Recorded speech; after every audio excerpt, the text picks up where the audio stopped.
welcome back to the Daily Doyle, your word of hope or encouragement for your day. Today I'm going to read something from this book called Heart Made Whole, Turning Your Unhealed Pain into Your Greatest Strength. And this is definitely one of those books that I certainly intend to read from time to time. I love when someone can so beautifully put together this amazing word picture that I can actually understand. And this section here, it just makes so much sense. So I'm going to read here, The Real Estate of Your Heart. Each of us has an inner realm that either thrives or withers, depending on the tenants we allow to reside within. Take a moment and use your vivid imagination, seeing your heart as a large building, floor after floor, built each year as life expands upward. Your heart was dreamed up by the master architect before your little life ever took form, and God designed it with great attention to detail, equipping your heart with certain desires and abilities to fulfill a unique destiny. God created some of your hearts as business offices, and you find it easy to negotiate with numbers and strategy. Some are stunning art galleries, coming alive with displaying beauty, music, fashion, and creativity. Many are dripping with relational nurture, designed to be a home where life, children, ministry, and activity thrive. Others are hospitals, and you've always longed to help others, learning the human body, science, and composition. God dreamed up, fashioned, and crafted you with specific characteristics. And when you're living out your original design, the entire building pulses with life. More often than not, however, our buildings sustain damage in a world where sin and death still exist. Your childhood formed the bottom of your structure, and unfortunately, many of you didn't get off to a great foundational start. If you were neglected or abused or abandoned and mistreated, the building of your heart might have been lonely and bare, erected with dodgy, half-finished rooms, trashed by tenants named pain, fear, shame, and anger. Even if your family resembled the Brady Bunch, none of us had a perfect childhood, and every person on earth has endured some sort of internal damage. As each year added a new layer to the real estate of your heart, at times it was easy to forget about the damaged childhood floors at the bottom the higher you climbed. But the problem is, if the bottom of your building was shaky, then it was difficult to build upward without putting the whole thing at risk for collapse. When I was a kid, none of the boys in my class ever looked my way, even though I desperately wanted them to. And as the trauma of rejection happened over and over again throughout the years, I rented out more and more real estate in my heart to that tenant of fear, petrified that every guy in the world would find me as repulsive as the little boys of my childhood. The thing about this kind of pain is it doesn't stay locked away in rooms down below. It can turn into a monster gang that takes over the whole building. One little monster of rejection from childhood, after feasting for decades, can turn into Godzilla. It keeps breeding, moving into new apartments as space becomes available to do more damage. And one tiny monster of shame can grow into a T-Rex over the years, especially when your heart continues to feed the beast. The hardest thing about my inner monster, pain, was that as long as he was coexisting with me, his high-maintenance tendency prevented me from enjoying my life.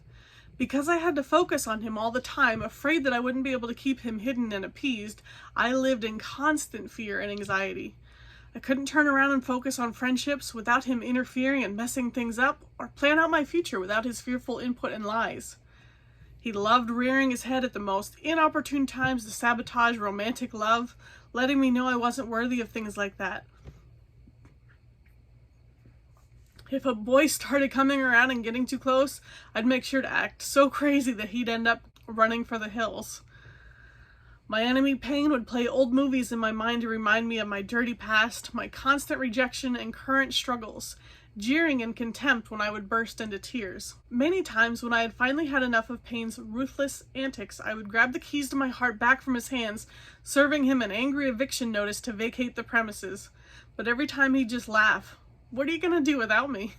His voice would hiss and sneer, pointing at the damaged heart he had trashed and destroyed over years of abusive habitation. "I'm the only one who would ever live in this dump, and if I'm not here, you'll be all alone. Even God wouldn't set foot in this filthy, sinful hole until you clean it up." But fixing yourself hasn't ever worked, has it?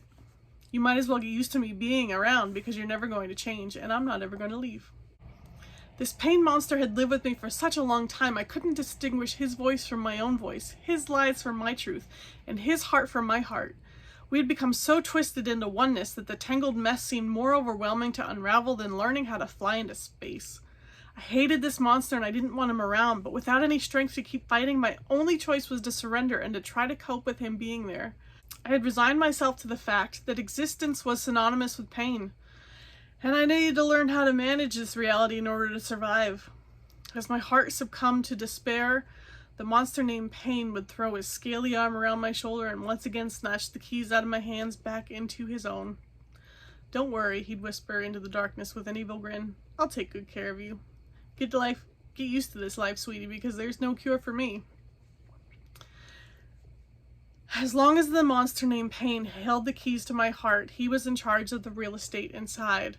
And the one thing I really wanted was the one thing I believed I could never have: freedom.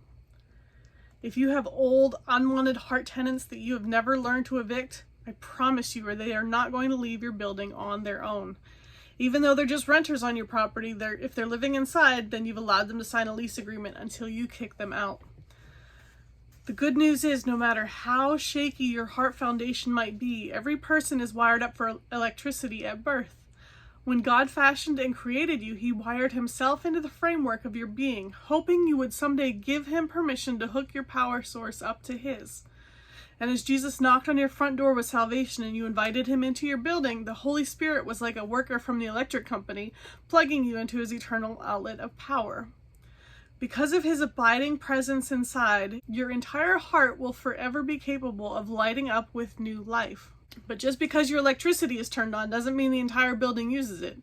And just because Jesus and his power are always available doesn't mean every part of your heart wants to turn on the light switch, especially when old pain likes to stay hidden.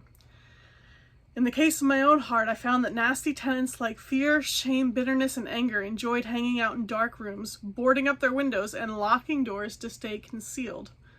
Some of my childhood trauma had been so painful, it preferred being vaulted away and forgotten as lost memories to protect me. A few of my years had been so emotionally crippled, I had built walls around entire sections of my heart. I didn't acknowledge that my heart had taken decades to break, and it might take some intentionality to heal. I didn't realize that God's whole purpose for moving into my mess was to ensure that my heart was renovated properly, room by room and floor by floor. Ooh, that's so good. I can relate to so much of that. I think the biggest part for me, where it says I had resigned myself to the fact that existence was synonymous with pain and I needed to learn how to manage this reality in order to survive. I live the majority of my life just in survival mode. Never really knowing how to cope with that pain, so you do the best you can. And I love this word picture that this author has put together. So for today, my prayer is that you just kind of let this image soak in and take, that good hard look at, what tenants are we allowing to reside in these rooms? Maybe it's time to start kicking some of them out. We'll definitely revisit other sections of this book in the future. It's a great book. Again, Heart Made Whole by Krista Black Gifford. Read this book a couple years ago and it's so good. So thank you for joining me for this today.